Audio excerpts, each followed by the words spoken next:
So I finally got tired of my old keyboard and brought in a knife. No, actually, I brought in the new G613 Logitech Mechanical Keyboard.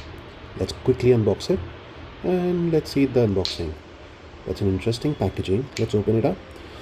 That's nice. So we finally have a nice looking keyboard and a USB extension. And fascinatingly, it has a mobile phone holder along with it. Closely seen, I think the keys look really premium, and when I tried to use it, it was pretty interesting. Here's a video of how it sounds when I'm typing.